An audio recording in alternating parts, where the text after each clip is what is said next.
ధన్యవాదాలు అధ్యక్ష. పూర్తిగా వ్యవసాయం మీద ఎక్కువగా ఆధారపడే పలాస నియోజకవర్గంలో 3 మండలాల్లో ఒక మున్సిపాలిటీ ఉన్నాయి అధ్యక్ష. మందస మండలం, పలాస మండలం, వజ్రకొత్తూరు మండలం మరియు పలాస మున్సిపాలిటీ. వంశధార ఎడమ కాలువ ద్వారా పలాస మండలంలో కొంత భాగానికి, వజ్రకొత్తూరు మండలంలో కొంత భాగానికి, అలాగే పలాస మున్సిపాలిటీ కొంత భాగానికి మాత్రమే సాగునీరు అందిస్తున్నాం అధ్యక్ష. అయితే మందస మండలం మా పలాస నియోజకవర్గంలో అత్యంత పెద్ద మండలం. దాదాపు 41 పంచాయతీలు, 215 గ్రామాలతో కూడిన మందస మండలానికి వర్షాధారం మాత్రమే ఈరోజు సాగునీటికి ఆధారంగా ఉంది అధ్యక్ష. ఈ ఇబ్బందిని గమనించి 1987లో అప్పటి శాసనసభ్యులుగా ఉన్న నాన్నగారు, అప్పటి ముఖ్యమంత్రిగా ఉన్న నందమూరి తారక రామారావు గారి సహకారంతో కలింగతల ప్రాజెక్టు, డబార్ సింగ్ ప్రాజెక్టు, దామోదర్ సాగర్ ప్రాజెక్టును తీసుకొచ్చారు అధ్యక్ష.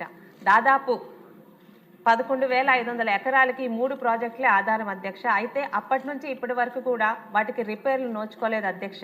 దయచేసి ఇప్పటికే వాటి డీటెయిల్ ప్రాజెక్ట్ రిపోర్ట్ని సదరు మంత్రి గారికి ఇవ్వడం జరిగింది అధ్యక్ష.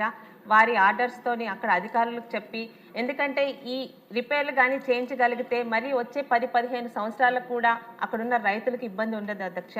మన కూటమి ప్రభుత్వంలో ఈ పని చేయించగలిగితే మందస మండల రైతులు కూటమి ప్రభుత్వానికి ఎప్పటికీ వారు మీకు మద్దతుగా ఉంటారు అధ్యక్ష. ధన్యవాదాలు అధ్యక్ష.